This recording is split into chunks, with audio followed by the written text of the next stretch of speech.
Señores, ese lunes la historia ha cambiado de tono. Hablamos que Scott Bessent sigue en el centro de dos frentes que parecían separados, pero que esta mañana están mucho más conectados de lo que se puede creer. La ofensiva financiera contra Irán y la reacción de los activos que Wall Street utiliza cuando comienza a cuestionar esa inflación, esa deuda, esa estabilidad monetaria. Scott Bessent dará los detalles de las nuevas sanciones esta tarde alrededor de las 2 p.m. hora del este, pero ya adelantó que la estrategia está buscando cortar prácticamente cada vía económica que mantiene conectado a Irán con el resto del mundo. Y ahora Teherán respondió elevando considerablemente la amenaza como tal. Funcionarios iraníes advierten que si continúa esta guerra económica, ya la llaman así, podrían intentar detener las exportaciones de petróleo del Golfo y considerar incluso la participación de otros países en las sanciones como lo que sería ya un acto hostil. Mira, y con estas ambas declaraciones de lado y lado, pues ahí cambia completamente el mapa del riesgo. Por lo menos hasta ahora hablábamos mucho precisamente de sanciones secundarias contra compradores de petróleo iraní, contra bancos, intermediarios, financieros y redes de transporte, pero Besen amplió mucho más el foco, pues está, según lo que está adelantando esta mañana, Washington está como con la mirada también en quienes compran y quienes transportan precisamente el petróleo iraní, quienes faciliten los pagos mediante casas de cambio y zonas francas, pues quienes gestionen también los registros de los barcos, los vuelos o transferencias de combustible entre buques. Es decir, la intención es, parece ser, es atacar toda la infraestructura que permite a Teherán mantener ese comercio exterior. Ahora, y si eso también incluye entidades importantes fuera de Irán especialmente, compradores asiáticos del mercado tendrán que calcular no solamente cuánto petróleo iraní desaparece, sino también qué tan agresivamente responderá Teherán en cuanto al estrecho de Hormuz, y eso pues digamos que mantiene la tensión. Pero fíjate que a pesar de todo y a pesar de que el petróleo está bajando, no es una bajada todavía tan considerable. Todavía tenemos por encima de los $94 el Brent, y todavía está en $86 el West Texas. O sea que digamos que es una bajada, pero bastante tímida, por decirlo así. Es como que el mercado, es como que en ese momento nadie se está moviendo, todos estamos esperando precisamente a esas declaraciones ya más concretas por parte del secretario del Tesoro ahora en esta tarde. La amenaza ya dejó de ser abstracta. Irán dice que podía, y lo está ya considerando, como decía, es ya guerra económica, podría bloquear exportaciones de petróleo del Golfo si la ofensiva económica continúa. Y eso importa mucho más que hablar solamente de sus propias exportaciones, porque por Hormuz transita una porción crítica del suministro energético mundial. Ahora, curiosamente, el petróleo, como decías, no está subiendo esta mañana. Vemos más bien que el West Texas Intermediate está cayendo hacia la zona de los 85, el Brent en la zona de los 93, lo cual nos dice que el mercado como tal todavía no está comprando lo que sería ese peor escenario. Es como que dice que no panda el cúnico, nada nos asusta a este punto, pero claro que también está esperando exactamente qué anuncia Scott Bessent y cuándo, por supuesto, podría ejecutarse ya de verdad cualquier movimiento que sea pues de parte de Irán, de parte de Estados Unidos. Yo lo pongo así, es como pues los que han jugado béisbol, o sea, lo que hemos jugado béisbol en nuestra vida, es como que el jugador está allí en segunda base y está esperando, el manager le dijo, róbate la base, pero él está dando dos pasitos a ver si se la roba, No pero entiendo como nada. está esperando a ver si lo pilla o no lo pilla el pitcher o el catcher antes de poder salir corriendo, o a ver si se regresa a segunda base. Algo así más o menos siento Está en que espera. el mercado está allí como que esperando la señal del coach, que en este caso va a ser Scott Bessent, para saber si se va hacia el alza o si va hacia una baja mucho más agresiva. Ahora, también hay una señal de alivio temporal en el estrecho. Estamos viendo una información de tráfico marítimo citada esta mañana que indica que aproximadamente 40 tanqueros habían cruzado el Canal Sur durante la noche del día viernes, transportando alrededor de 16 millones de barriles, muy por encima de ese ritmo visto en noches anteriores, y eso puede ayudar a explicar por qué el petróleo está tomando ganancias pese a la escala verbal. Ahora, no debemos tampoco confundir una noche de mayor tránsito con normalización. De repente puede ser, se preparaban para el día de hoy y dijeron vamos a sacar todo lo que podamos antes del lunes, porque obviamente los volúmenes siguen claramente muy por debajo de esos niveles previos a lo que era antes de comenzar el conflicto. Y bueno, aquí conectamos, señores, con Bitcoin. Claro que sí, porque mientras todo esto ocurre, esa criptomoneda no está devolviendo el rally de la semana pasada. Vemos que después de ganar aproximadamente un 22% la semana pasada, Bitcoin se mantiene en esta mañana alrededor de los 77,000. Tú comentabas ya también, Raúl, llegando hacia los Uh -huh. 79,000. Está ahí, está así como, estaba en 77, se regresó a 68, acaba de volver a 79, está como así, como temblando.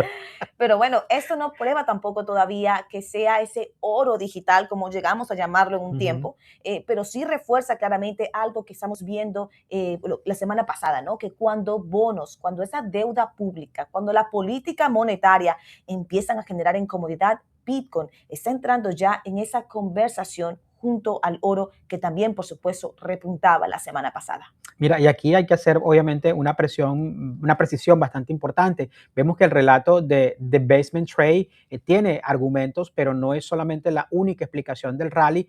Pues, por ejemplo, veíamos noticias que recogían que también la lectura, por ejemplo, de Citi, que considera que el avance regulatorio de Washington lo que puede más bien es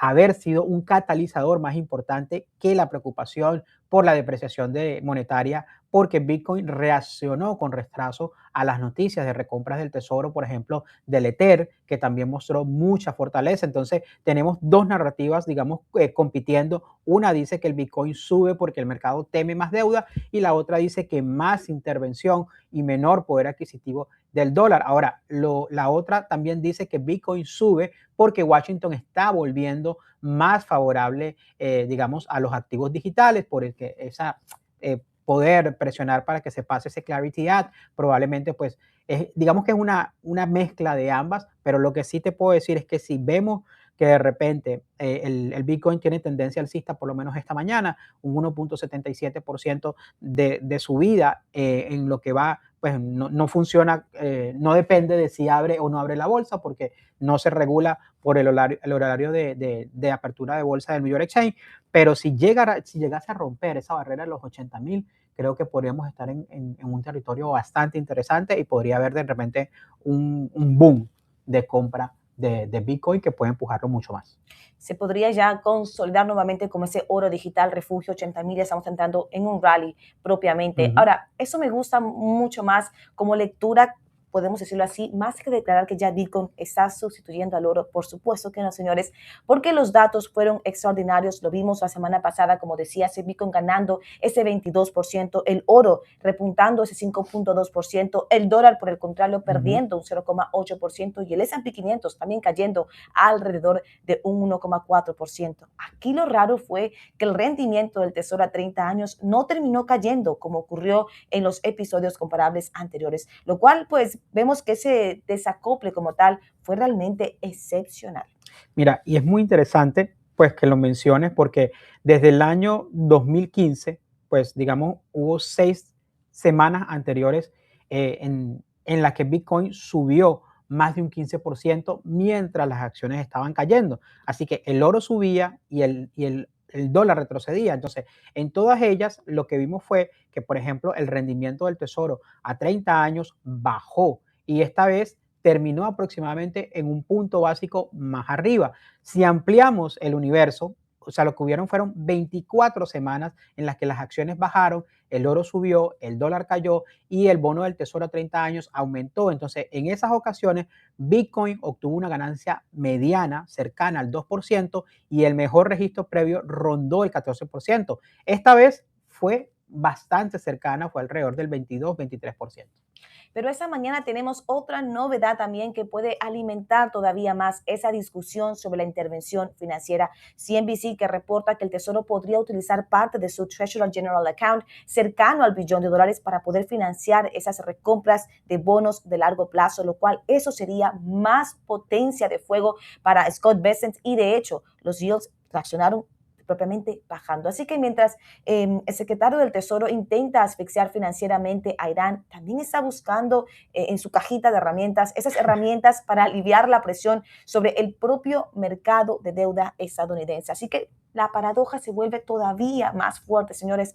¿Quién diría que arrancaríamos esta mañana, esta última semana del mes con esos dos frentes propiamente y posible lo que sería ya solución? Y no, y que lo interesante es que en ambos casos, tanto pues lo de los bonos del tesoro, como el caso de Bitcoin, hay un protagonista, Scott Bessent, es la figura central que está, digamos, moviendo su fuerza, sus hilos, buscando qué alicate o no sé, qué destornillador apretar allí. Y esto pues merece una aclaración. Por ejemplo, cuando usamos el TGA, puede darle, digamos, ese tesoro, el Treasury General Account, puede, digamos, el tesoro tener más flexibilidad para la recompra de deuda larga sin depender inmediatamente de emitir la misma cantidad de instrumentos de largo plazo, pero no elimina la deuda ni resuelve el déficit fiscal del país. Obviamente cambia la manera en que se gestiona la liquidez y la composición de los vencimientos. Por ejemplo, cuando vemos el tesoro a 10 años,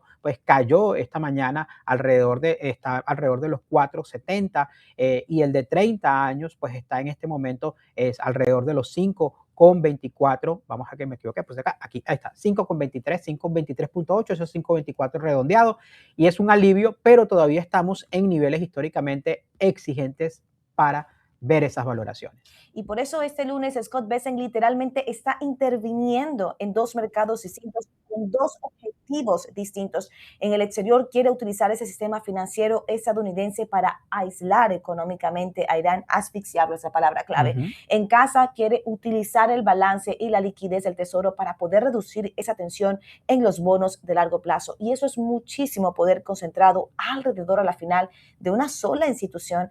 Y por supuesto, Wall Street va a medir las consecuencias en lo que veremos ese petróleo, en ese dólar, en ese oro, en esos yields, en ese Bitcoin. Mira, y aquí definitivamente también hay que hablar de las variables para esta tarde que son bastante claras. Primero, si las sanciones alcanzan compradores importantes de petróleo iraní, particularmente entidades chinas, y la segunda es si hay medidas directas contra bancos, navieras, aseguradoras, registros marítimos o redes de pago. El tercero se podría agregar es que si Irán convierte sus amenazas sobre Hormuz en restricciones adicionales, y vamos a agregar hasta un cuarto, es que ocurre simultáneamente, digamos, con el petróleo y con los bonos. Si las sanciones elevan el crudo y el bono del tesoro a largo plazo vuelve a subir, Wall Street lo que podría es volver a preocuparse por la inflación. Si el petróleo permanece contenido, los yields pues continúan bajando, el mercado puede interpretar que Washington consiguió aumentar la presión de Irán, pero sin generar inmediatamente otro shock financiero. Así que, digamos, hay que estar muy pendiente a ver cuál va a ser la reacción. Y bueno, Bitcoin también tiene una prueba muy concreta ahora. Está defendiendo ya esta zona de los 77,000 después de una semana que fue explosiva propiamente. Varios analistas, de hecho, señalan que los 80,000 serían esa siguiente gran resistencia, como decíamos, ese siguiente nivel para alcanzar propiamente esta criptomoneda. Si consigue sostenerse mientras siguen altos los yields, pues aumenta la tensión geopolítica y el Tesoro amplía su intervención en bonos. El argumento de que está adquiriendo una función diferente dentro de los portafolios gana credibilidad. Mira, yo creo que es algo totalmente, pero también lo que hace es que devuelve muy rápidamente ese movimiento. Entonces, digamos que tendremos que reconocer que buena parte de ese rally fue un momento, parte fue regulación y parte fue de esa cobertura a corto plazo, y esa cautela también es importante porque Bitcoin sigue siendo un activo muy enorme de mucha volatilidad.